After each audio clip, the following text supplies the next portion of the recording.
श्री नारायण कवचम। प्यारे भक्तों, नारायण कवच की महिमा अपरंपार है। विश्वरूप जी ने जब नारायण कवच का उपदेश देवराज इंद्र को दिया था, तब उन्होंने कहा था कि किसी भी भय और संकट की परिस्थिति उत्पन्न होने पर अपने शरीर की रक्षा हेतु विधि के अनुसार इस नारायण कवच को धारण कर लेना चाहिए। नारायण कवच धारण करने वाला मनुष्य सभी प्रकार के भय से मुक्त हो जाता है। यह प्रकट और गुप्त शत्रुओं से रक्षा करने वाला है। श्री नारायण कवच का पाठ करने से साधक समस्त प्रकार के दुखों से मुक्त हो जाता है। भगवान श्री हरि विष्णु की कृपा प्राप्त होती है। इसके अलावा दरिद्रता का नाश करने वाला, धन संपत्ति को बढ़ाने वाला यह नारायण कवच है। नारायण कवच को धारण करने वाले लंबी आयु प्राप्त करते हैं और कष्टों का अंत हो जाता है। समस्त मनोकामनाएं भी आसानी से पूर्ण होती हैं, संकट से मुक्ति मिलती है। इसके अलावा यश और बल में वृद्धि होती है तथा मान सम्मान में भी बढ़ोतरी होती है।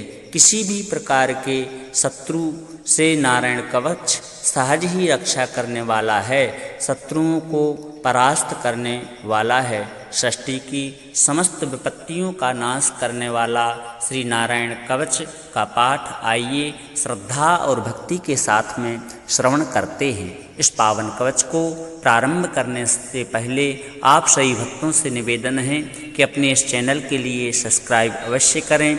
वीडियो यदि पसंद आए तो दिल से लाइक करें और कमेंट में जय श्री हरि नारायण अवश्य लिखें।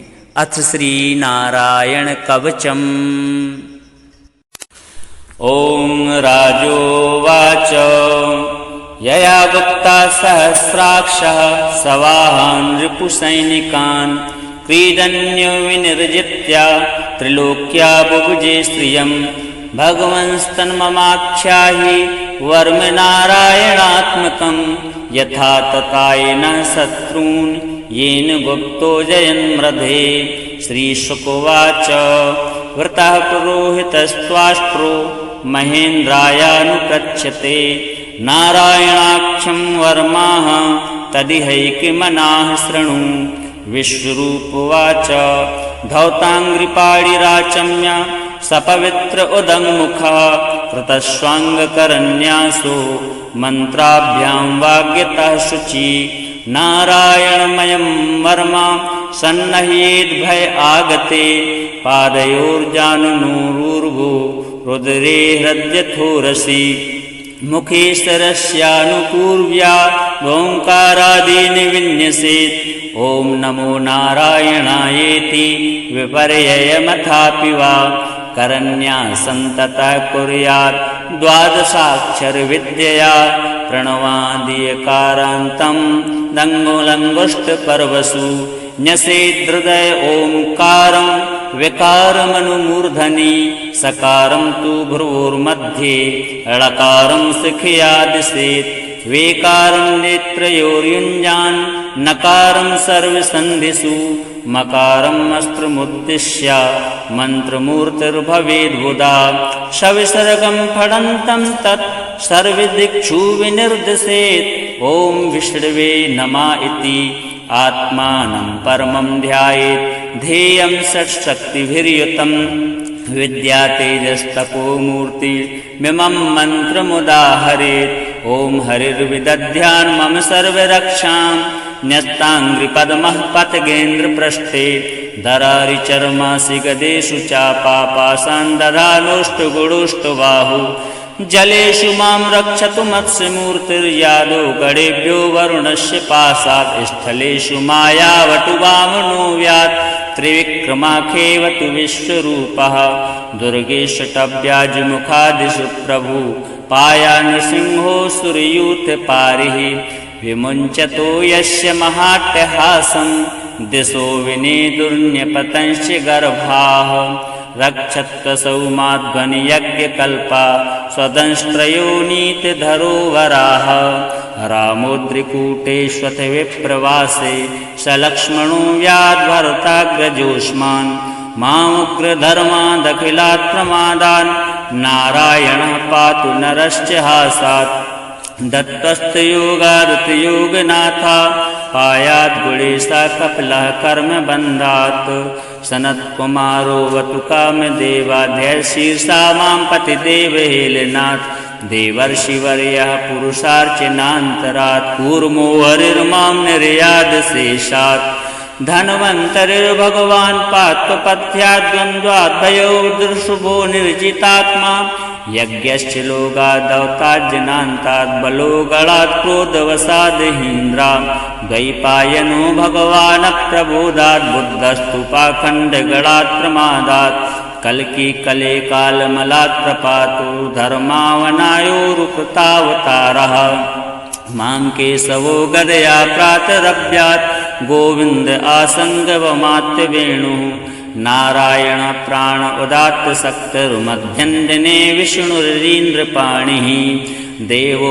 पराहिणे मधोग्रधन्वा सायं त्रिधामावतु माधवो मां दोषे हृषीकेश उतार्धरात्रे निशीथ एकोऽवतु पद्मनाभः श्रीवत्सधामा पररात्र ईशा प्रत्युष ईशोषिधरो जनार्दनः दामोदरो व्यादं सन्ध्यं प्रभाते विश्वेश्वरो भगवान् कालमूर्तिः चक्रं युगान्तानलतिग्मिनेमि भ्रमतः समन्ताद् भगवत्प्रयुक्तं दन्दग्धिदन्दग्धरिसैन्यमासु कक्षं यथावात् सखो हुतासः गदेश निष्पर्शन विष्कुलिंगे निष्पिंडि निष्पिंडि च तप्रियासी कूष्माण्डवैनायक यक्ष रक्षो भूतग्रहांश्चूर्ण चूर्णयारिन् त्वं यातु धान प्रमत प्रेतमात्रा पिशाच विप्रग्रघोरदृष्टीन्दरेन्द्र विद्रावय कृष्णपूरितो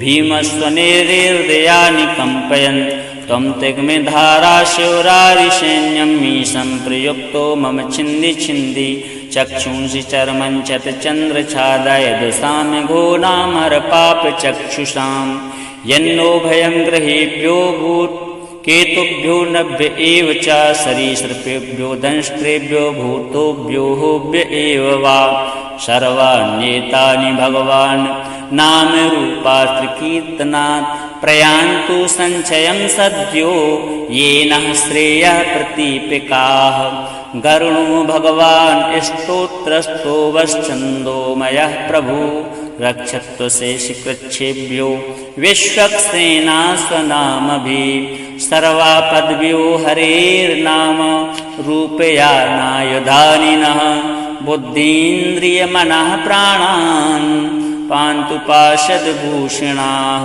यथा हि भगवानेव वस्तुतः सदसच्चयत् सत्येनानेन नः सर्वे यान्तु नाशमुपद्रवाः यतैकात्म्यानुभावानां विकल्परहिता स्वयं भूषणायुधलिङ्गाख्या धत्ते शक्तिः स्वमायया तेनैव सत्यमानेन सर्वज्ञो भगवान् हरिः पातु सर्वैः स्वरूपैर्नः सदा सर्वत्र सर्वगा विदुक्षु दिक्षुर्मदसमन्तारन्तर्बहिर्भगवान् नारसिंहा प्रहापयन् लोकभयं स्वनेना सतेजसा ग्रस्तसमस्ततेजः मघवन्यदमाख्यातं वर्मनारायणात्मकं विजेशञ्जसायेन दंशितोऽसुरयूतपाम् एतद्धारयमाणस्तु यं यं पश्यति चक्षुषा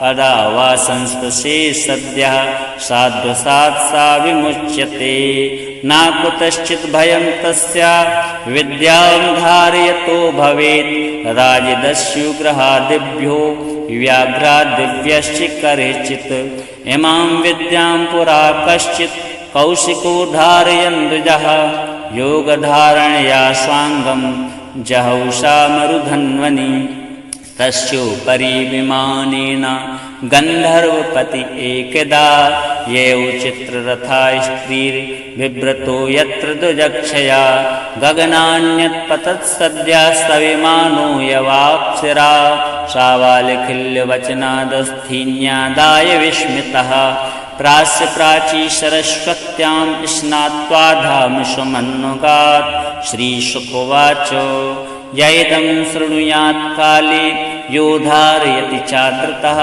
तं नमस्यन्ति भूतानि मुच्यते सर्वतो भयात् एतां विद्याम् अधिगतो विश्वरूपाच्युतक्रतुः त्रैलोक्यलक्ष्मीं बुभुजे विनिर्जित्य मृधेश्वराम् इति श्री नारायण कवचम संपूर्णम। बोलिए श्री लक्ष्मी नारायण भगवान की जय।